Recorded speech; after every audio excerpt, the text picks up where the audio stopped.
পৃথিবীতে এমন একটা গাড়ি আছে যেটা বানাতে মেশিনের চেয়ে বেশি লাগে মানুষের ধৈর্য।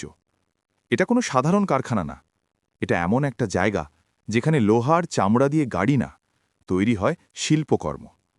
এখানে প্রতিটা রোলস রয়েস গাড়ির পেছনে থাকে শত শত ঘণ্টার মানুষের হাতের কাজ।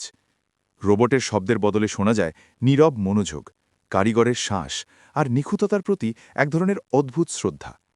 একজন মানুষ বসে কাঠ পালিশ করছে।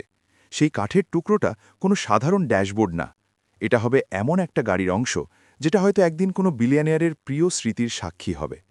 আরেকজন কারিগর হাতে সেলাই করছে লেদার সিট। একটা সেলাই যদি 1 মিলিমিটারও এদিক ওদিক হয়, পুরোটা খুলে আবার শুরু করা হয়। কারণ এখানে চলবে বলে কিছু নেই, এখানে শুধু একটা শব্দের অস্তিত্ব, পারফেক্ট।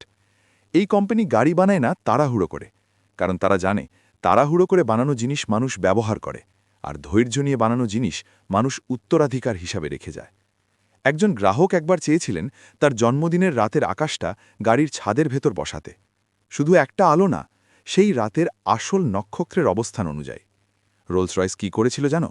হাজারের বেশি ছোট ছোট ফাইবার অপটিক লাইট বসিয়ে তার গাড়ির ছাদে বানিয়ে দিয়েছিল সেই নির্দিষ্ট রাতের আকাশ। কারণ এখানে গাড়ি ডেলিভারি হয় না, ডেলিভারি হয় স্বপ্ন। অন্যান্য কোম্পানি বছরে লাখ লাখ গাড়ি বানায়, আর রোলস রয়েস বানায় খুব অল্প, কারণ তাদের লক্ষ্য সংখ্যা না, তাদের লক্ষ্য এমন কিছু বানানো যেটা সময়কেও হার মানায়। একটা লোগো বসাতে এখানে যে সময় লাগে, সেই সময়ে অন্য কোথাও পুরো একটা গাড়ি তৈরি হয়ে যায়। তবুও তারা তাড়াহুড়ো করে না, কারণ তারা গাড়ি বানায় না আজকের জন্য, তারা বানায় ইতিহাসের জন্য। যখন একটা রোলস রয়েস রাস্তায় চলে, মানুষ শুধু একটা গাড়ি দেখে না, মানুষ দেখে নিখুঁততার প্রতি এক অদম্য জেদ, দেখে মানুষের হাতের কাজের শেষ সীমা। হুডের সামনে দাঁড়িয়ে থাকা ছোট্ট মূর্তিটা, স্পিরিট অফ এক্সটেসি, ওটা শুধু একটা অলংকার না, ওটা একটা প্রতীক যে এই গাড়ি তাড়াহুড়ো করে জন্মায়নি।